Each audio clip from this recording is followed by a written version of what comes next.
Hello everybody! Today I am going to be bringing you a mid-year reading check-in. I have taken the questions from the mid-year book freakout tag and I've kind of changed them a little bit. I've taken some, I have left some out. I have 10 questions that I'm going to be answering. I used to do the mid-year book freakout tag and I don't think I've done it in quite a while, so I thought it would be fun. I think it's nice to do a check-in in the middle of the year, checking in to see on how your reading is going and to update you guys on what I've been loving and everything. So I'm going to be reading the questions off of my phone.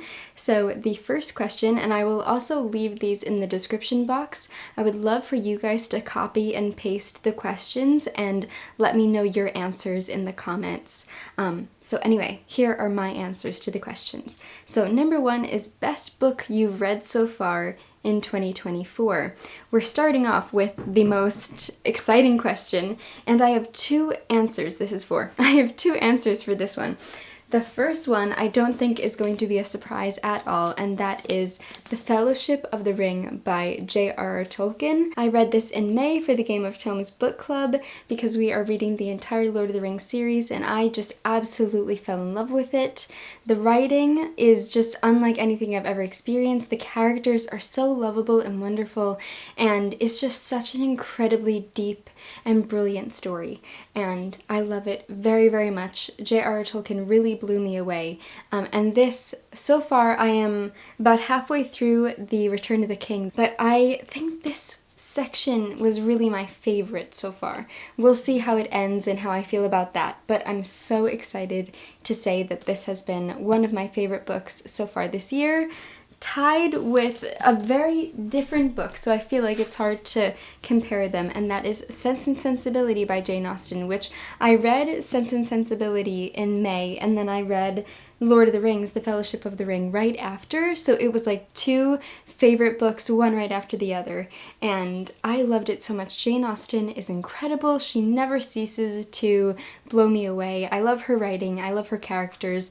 The drama in this book was so exciting, and something in this story hooked me. Pride and Prejudice and Emma, I felt the same way. Sense and Sensibility is also the same way that I feel. So those are my top three. I'm so excited to have read Sense and Sensibility and love it so much. It's just such a fantastic story and I just adored it. So very happy to say that I loved this Jane Austen. I only have one left now, which is Mansfield Park. But I haven't read Sanditon. I think that, is it Sanditon or Sanditon? I never know. But anyway, loved Sense and Sensibility. The next question is a new release you haven't read yet but want to. I actually just picked it up from the bookstore a couple days ago and I started it last night. I'm 60 pages in, and that is Ferris by Kate Dicamillo. Kate Dicamillo is one of my favorite middle grade writers. I have loved her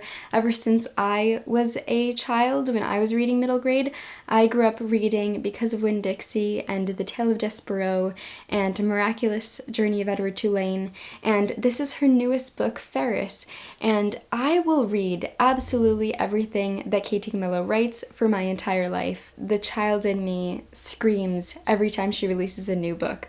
I was at the bookstore with Leon and I was looking for it. I didn't see it on the shelves. Then we went to a table that said new releases and he spotted it first, and I jumped for joy when I saw it because she is just such an inspiration for me as a writer and a human being. She's such a fantastic person. Anyway, Ferris is about this young girl named Emma, but her nickname is Ferris, and right now it's really about like the turbulence in her family. Her grandmother isn't feeling well, her sister kind of wreaks havoc, her parents are trying to deal with all of this, and there's just a lot going on at the moment when I'm reading this. We'll see how it goes, but it is a really wonderful, lovely read, and Kate Dicamillo just has such a charm that I feel like no other middle grade writer has. Like, her writing is so distinctly her, and I love that so much.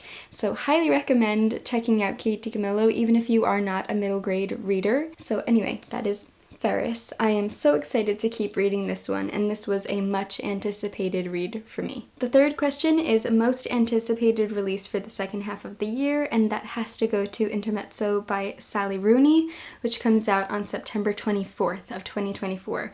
I love Sally Rooney so much. She's one of my favorite contemporary writers. I have read everything by Sally Rooney, and I love her writing. I think she writes about human nature and human connection in such an authentic way, and I'm very, very excited about this one. I believe it's about two brothers who are experiencing grief. I think they've lost one of their parents. I believe it might be the father, but I'm not sure.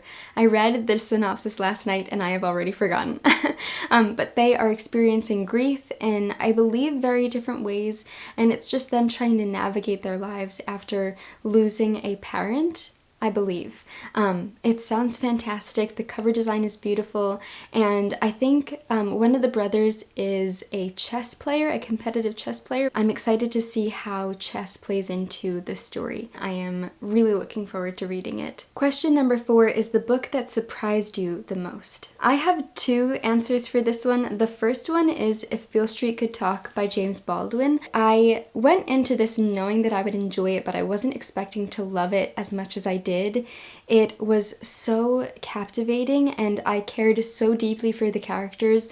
The second that I entered the story, I just wanted them to be okay, and the ending was so heart-wrenching. I really want to read more James Baldwin now, and I'm very excited to continue reading his books because he is just such an impactful writer. I feel like you can't not read his books and feel deeply affected by them, which is such a fantastic feeling when you're reading. I feel like that's the reason why I read. I want to be deeply affected by the books that I'm reading. The second surprise was one that I wasn't anticipating picking up in the bookstore, but my husband and I were in Strand this winter, and I saw this book, and it's Stargazing, Contemplating the Cosmos to Find Inner Peace, and it is a pocket nature book by Chronicle Books, and I believe it's by Swapna Krishna, and it is a fantastic little book that talks about the stars, that explains the constellations, that talks about how like meditative an act stargazing is, and I am really interested in astronomy, and so this was such a wonderful book. I wasn't expecting to pick it up. I saw it in the bookstore. I was intrigued. I flipped through it. It looked really interesting. It sounded really interesting, so I picked it up and I read it and I loved it. So this was a surprise, and a wonderful surprise at that. So I highly recommend picking it up if it sounds like something that you would also find interesting. I love the stars, I always have, and I think it's beautiful when you can learn about them a bit more than just like the lights in the sky at night. And also how they have affected history and how different cultures saw them throughout the years. They explain that a bit in this book, and I think it's just so wonderful to learn a bit more about the world around you in a way that maybe you haven't looked into before, or maybe you have learned about in school but you haven't revisited on your own. That's kind of how I felt when reading this book, so I loved it, of course. And of course, highly recommend it. Question number 5 is your favorite author. It could be a debut author or a new to you author. Mine is a new to me author, although I did read The Hobbit a few years ago, or a couple years ago. But my new to me favorite author is J.R.R. Tolkien. Again, his writing, his brilliance, the fact that he came up with an entire language, the fact that he just created these worlds that are so deep and complex and have so much history. I am just fascinated by him as a creator and the way that he writes. I love the songs, I love the poems in this book.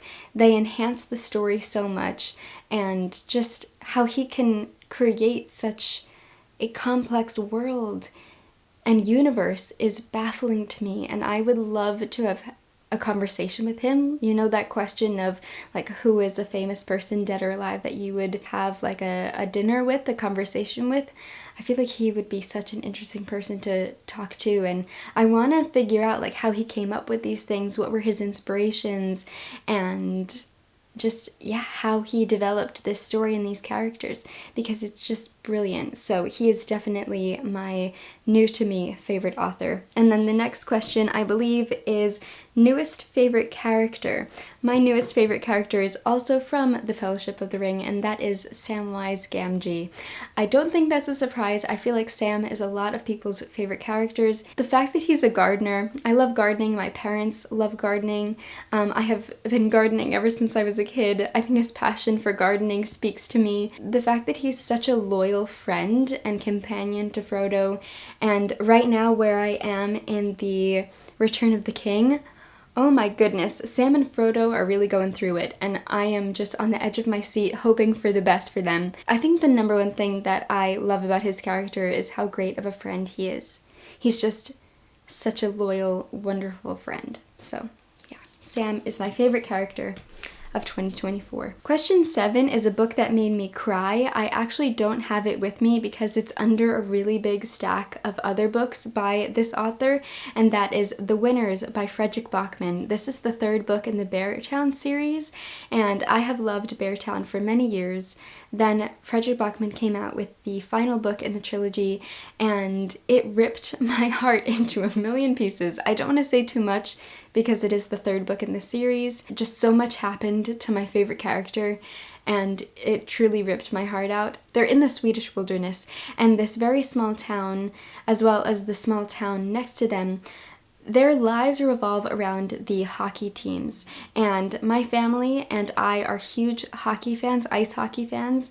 We support the Rangers, which is a New York team. We actually saw them. We took Leon, my husband, to his first Ranger game in February, and it was so exciting. So my love for hockey, I think, also influenced my love for the book. You don't have to like hockey to enjoy the story. It's really just about how the hockey team is so important to the community and how that can manipulate them to feel certain ways, believe certain things. I don't want to give too much away. As a hockey fan, I could relate to what Fredrik Backman was saying, or even if you're passionate about anything, I think you can understand the passion that these characters felt for their hockey team. It's just such a fascinating, wonderful, complex story. Fredrik Backman is one of my favorite writers, and yeah, reading the last book in the trilogy was just, it did make me cry, because what happened in the story and the fact that the series came to an end, it was a lot of emotions. It was all wonderful. So yes, highly recommend reading the Beartown series, although there are some trigger warnings, so I would recommend looking into those. I don't want to say them because I don't want to give too much away, although I know it's important to talk about trigger warnings, so I'm letting you know that there are some. Just maybe look them up before picking up the books. The difficult aspects of Beartown are handled really, really well. So yes, my battery is blinking that it's going to die. I wonder if I can finish this before it dies. Let's see. The next question is a book that made me happy. That is The Puppets of Spellhorst by Dicamillo. This is her 2nd most recent book after Ferris. I loved it so much. It's basically a story about these puppets who find a new owner. They're sold, and then they find a new owner, and it's like the puppets going on an adventure. The puppets are anthropomorphized. I love when writers anthropomorphize inanimate objects. It's one of my favorite things. It's something that I love writing. It's something that I love reading, so this was just perfect for me. It's also beautifully illustrated. The illustrator is Julie Morstad, who I love her work so much, but this is a fantastic story, and it made me really, really happy. So highly recommend picking it up. Again, another wonderful Dicamillo book. Cannot go wrong with reading her books. She is just such a fantastic writer. My battery died, but now we are back in business. The next, second to last question is the most beautiful book you've bought so far this year or received. The most beautiful book or books that I received this year, it was a wedding gift to me and Leon, and it was from Emma from her YouTube channel Emmy, and if you guys have seen my last 2 videos, you already know what I'm talking about, and that is the beautiful box set of the illustrated Lord of the Rings books. These books are illustrated by Alan Lee. They are beautiful, they are stunning. I showed The Return of the King in my summer TBR video, which was my last video, so if you want to see what the illustrations look like, I highly recommend watching that video. But they are gorgeous. I just My battery is still low. I don't have enough time to show you guys the illustrations, but they're beautiful, they're stunning, and this is definitely the most beautiful book or set of books that I have received in 2024. So Emma, thank you so much. Then the 10th and final question is, what's one book you need to read by the end of the year? I already talked about this in my summer TBR. I have been speaking about this book forever. You guys already know what it is, and that is East of Eden by John Steinbeck. I have been saying that I wanted to read this book forever.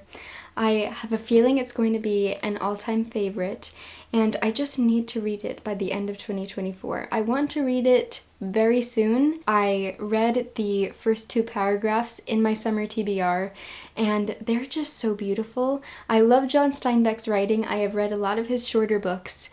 I really love his writing style. Like I said in my last video, it reminds me a bit of Ernest Hemingway's writing style. I am the biggest fan of Ernest Hemingway.